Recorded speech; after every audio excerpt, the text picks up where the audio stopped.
Spain threatens to break up the euro unless Catalan nationalists come to heel while the EU watches in disbelief. A remote threat has mushroomed suddenly into an existential crisis. It is even more intractable than Brexit, and certainly more dangerous. The volcanic events unfolding by the day in Catalonia threaten the EU project within its core. They pose a direct threat to the integrity of monetary union. Former French Premier Manuel Valls, son of a celebrated Catalan painter, warns that today's banned vote for independence vote will lead to Catalan secession, and it will be the end of Europe as a meaningful mission. Those old enough to remember the Spanish Civil War can only shudder at TV footage of crowds across Spain cheering units of Guardia Civil as they leave for Catalonia, egged on with chants of "Go get them." As matters stand, 14 senior Catalan officials have been arrested. There have been dawn raids on the Catalan Generalitat, including the presidency, the economics ministry, and foreign affairs office. Officials preparing for the vote have been interrogated. The Guardia Civil has been deployed to seize ballot sheets and to prevent the referendum from taking place, if necessary by coercive means. The Catalan security forces, Mossos d'Esquadra, have told the Spanish authorities that they will not carry out orders to shut down voting sites if this leads to civil disorder. Their higher duty is Catalan cohesion, or convivencia ciudadana.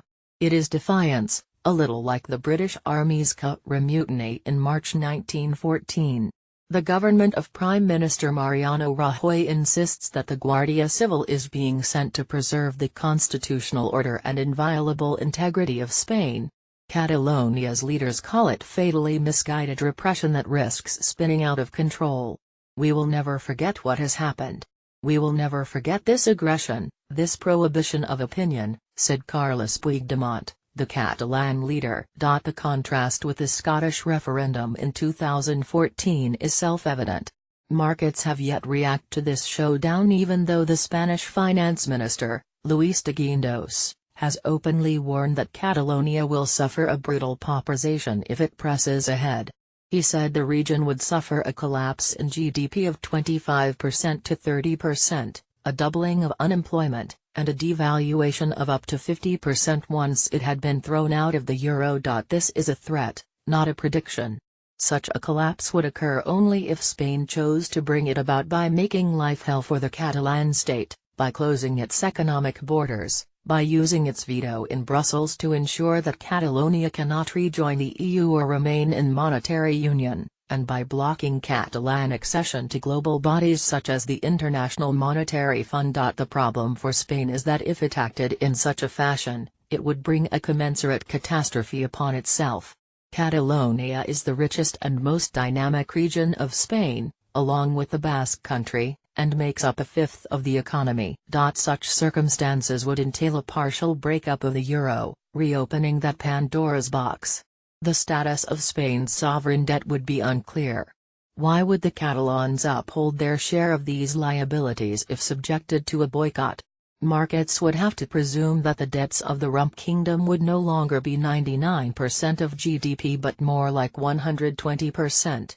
This burden would be borne by a poorer society and one that would necessarily be in an economic slump itself. The Bank of Spain played down the crisis on Thursday, saying only that Spanish borrowing costs would rise if tensions worsened.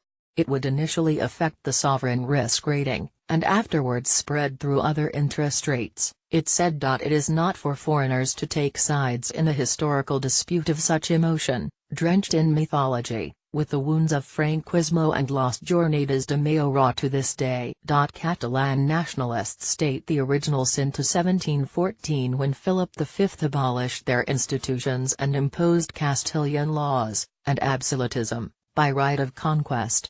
What seems clear is that Rajoy and his Partido Popular have provoked a Catalan backlash by blocking enhanced devolution that had already been agreed with the outgoing socialist government.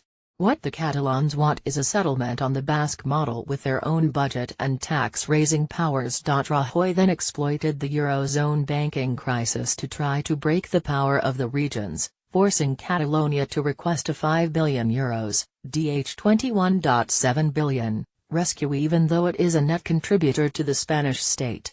He has since hid behind mechanical legalism. You might equally blame the Catalan nationalists for charging ahead with a referendum barred by the Constitutional Court, creating a mood of division between Remainers and Leavers. Yet they were sorely provoked. Rajoy's response has since been so inept that he may have created a majority for independence where none existed before. The problem